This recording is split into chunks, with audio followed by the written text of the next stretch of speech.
Welcome to Reread, where I'm rereading through the expanded universe in chronological order. We're going to talk about the final Jedi Apprentice novel, The Followers. It's from Special Edition 2 by Jude Watson.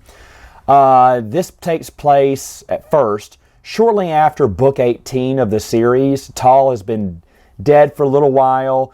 You know, Qui-Gon's still trying to deal with it. Bant is around. She is now a Padawan to Kit Fisto, because now episode 2 is out. They know about Kit Fisto, and it makes sense that they team up, though Qui-Gon senses some unease about her, or maybe Obi-Wan does too, that she just hasn't gotten over and recovered from Tal. Now the thing is, they never pick back up with this. I thought, oh, they'll pick back up with that 10 years later when he sees a grown-up Bant, and they never did. It was really weird. Like, why even mention that? Was Jude Watson just telling us, hey guys, don't worry, Bant's okay, she got a new master? Okay, well, that was it. I thought they were going to be a part of the adventure. They really weren't. But Qui-Gon and Obi-Wan get sent on a mission to investigate a professor, Merc Lundy, who they think has discovered the location of a Sith holocron. And he is a professor of, I don't know, just history or whatnot, but he talks about the Sith in his class. He's not evil. He just makes them sound mythical and magical and, you know, kind of intriguing. And, you know, he's intrigued by Sith history. He's not, like I said, right now he's not evil. And everyone in the classroom is on the edge of their seat whenever he talks. He's very well-spoken, I guess you could say. Obi-Wan sits in his class, and after a while, even Obi-Wan is hanging on the edge of his seat to hear what Merc Lundy's going to say. So he doesn't have the Force with him, but he just has the power of, speech. He can really deliver a good speech that gets everyone listening. Now, at the end of this lecture, Merc Lundy announces that he's going on a little small sabbatical. The Jedi know, oh, he's going to go try to find that Sith holocron. So they're going to follow him along on this transport or whatever, but so does his number one student called Norval. And Norval begs to go with the professor, but the professor says no, and he has his bodyguards kind of throw Norval off the train or whatever, I don't know. Anyway, after that, they make it to this planet where every 10 years the water recedes low enough to where these underwater caverns are available to search through.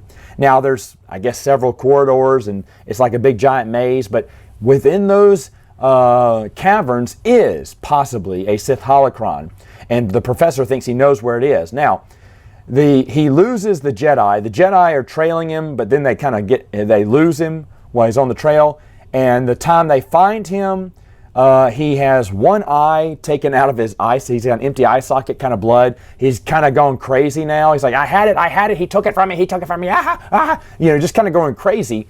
And they don't know what's going on. Did he find the Sith holocron? Who is he talking about? In fact, someone cut the cable as Obi-Wan was kind of rappelling down the cliff. Someone cut his cable. And Obi-Wan almost fell to his death. He made it all right, but who was that? When eventually they find him, they find Professor and, of course, arrest him. They lock him away in a Jedi prison, and that's basically it. And then 10 years later, right, here comes the rest of the story. Obi-Wan and Anakin now. Anakin's 13. This can take place after Special Edition 1 or Rogue Planet. It's fine. And so they're on a mission, but they get pulled off the mission. Like, what happened? We got pulled off the mission because it's 10 years later. And now the Jedi want Obi-Wan to take the professor, who's still kind of crazy in jail. They want him to take him to the planet to see if they can find that Sith holocron again. Like, they just remembered it was the 10-year anniversary. Either way, I don't care.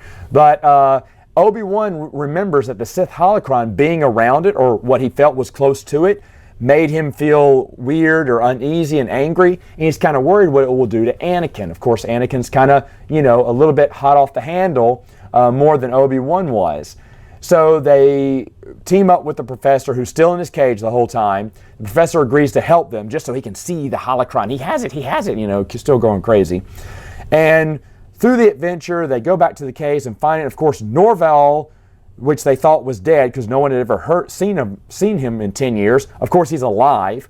And here's the thing. You thought, okay, well, he's going to claim that he was the one that cut the cable from Obi-Wan, which you automatically knew in the book. But unless I missed it, I could have missed it, but I don't think I did. I kept looking for that. They never revealed that. It's like that was just one unsolved mystery, or maybe Jude Watson just forgot to wrap it up. I don't know. But anyway, at the end, of course, they capture the Sith holocron. and Norvell meets his demise, you could say. And they take it back to the Jedi Academy, where it's put within their archives, I guess, with a bunch of other Sith holocrons. Of course, they don't want it now because they know the Sith are around, and they don't want the Sith to get their hands on it. To Anakin, it does have a weird influence too. He's a little bit more angrier than usual. Of course, it's shades of Darth Vader is what we're looking at. And one of the big things in the second part is Anakin has, I believe it's a vision, but he doesn't tell Obi-Wan about till way later. And Obi-Wan's like, Anakin, you must trust me. And at the end of the book, Obi-Wan's really worried. Anakin didn't trust him with that. They don't seem to have the same relationship that Qui-Gon and him had when you were 13, when you left for Melinda Dan, you left the Jedi Order. That doesn't break trust. And I was like, wait a minute, because this was an impactful moment. Well, even in Book 18, they're trying to show how much Obi-Wan has grown since then, since those past mistakes. So he broke the trust of not only his master, but the entire Jedi Order. And he's upset that Anakin kept a secret from him at the same age, mind you, the same age that Obi-Wan was when he made his devastating decision. It's not like Anakin said, Obi-Wan, I'm leaving you and I'm leaving the Order. He didn't say that. So I was kind of disappointed. I was like, does Jude Watson not remember that story? I mean, it would have been a perfect tie-in with everything. And it would have also given an excuse for Obi-Wan to give Anakin some slack. That's what he's been doing, right? His whole youth, Obi-Wan's just kind of making up reasons like, well, he's a little hot-headed, but he's still a good Jedi. Well, this would be perfect. Like, well, you know what? He did kind of go over the edge a little bit there, or he hid this secret from me, that wasn't that big of a secret, but something that Obi-Wan needed to know. He's like, well, to be honest, though, I also broke trust with Qui-Gon. They didn't do that, and like him saying, well, you know what? I'm forgiving Anakin because we all make mistakes.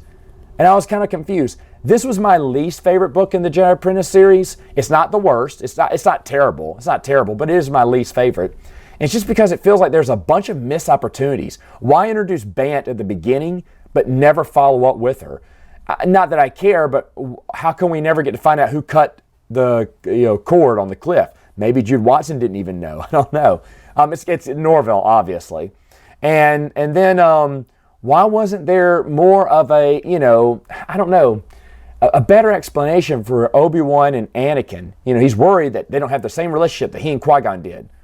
When he should be saying, it would make more sense for him to say, well, I know he didn't trust me with that secret. He should have, but I kind of broke trust with Qui-Gon once, so I'll let it pass. And that's what he should be doing because he's been doing that this whole time. And we'll see that later on when he starts making excuses for Anakin in his own head. So I don't know. Maybe Jude Watson at this point was like, you know what, guys? I'm happy with Jedi Quest. I don't want to write any more Jedi Apprentice. And then didn't put as much effort into this. I don't know. Anyway, reading it a second time really opened my eyes on that because I remember loving both of these special editions and thinking, ooh, more Jedi Apprentice. But this time around, I was like, missed opportunities. All right, folks, that's it for now. See you next time.